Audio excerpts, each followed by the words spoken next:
Pangahoy, nanapi kahoy. Padula-dula sa kuko kadali tita. Bago pagani ko na dula-dula, papangahoyo na pud ko nimo.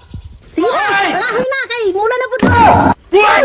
Muulan doon nga na day. Ano iya sa ulan day ka makabalo kag muulan karon. Sige na kag panuho sa kuha bago pagani ka. Gusto ko nimo pakabo karon pangahoy na pud. Agay! Dali, daghan pa ka diya yaw-yaw. Sige na lang oy. Na. Lagot jud kaayo na si tita bal. Sige lang panuho sa kuha. Bago pagani ko gi sugog pagabuong tubig karon pangahoy na pud ko. Sila lang ko kadulaanin. Na. Si Bunjing na niyo. Yun siya ay nagsakit din no. Sige nagpanuko. Pantay lang na si tita sa kuwaon ba na. Walis kita ni Bunjing ni kay giibot rabi ang iya akong panglad. Na ako'y plano din ni kabuhat tunay ang kahoy. Ayaw, di ma.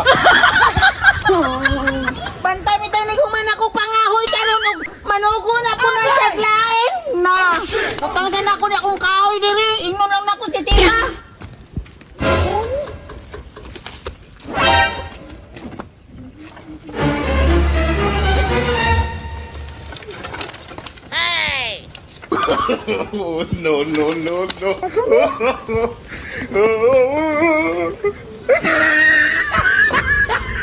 No. Tita, nanagod akong kahoy dito. Gibutang na ako sa panandapit sa bintana. Hindi siya matubay. Nanana akong kahoy din eh. Asa man kahoy magiging Bunjing? Muna ka lagi. Asa di ayang akong kahoy diya nga. Dili man ako itong gibutang. Puta ko ka ha? Sila pa pangatik na ha?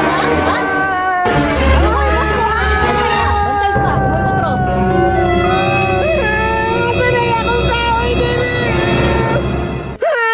Dine, me. Agay! Ayaw, di ma. Asam kahoy sa ato Bunjing. Bantay lang dyan mo sa kuwaron.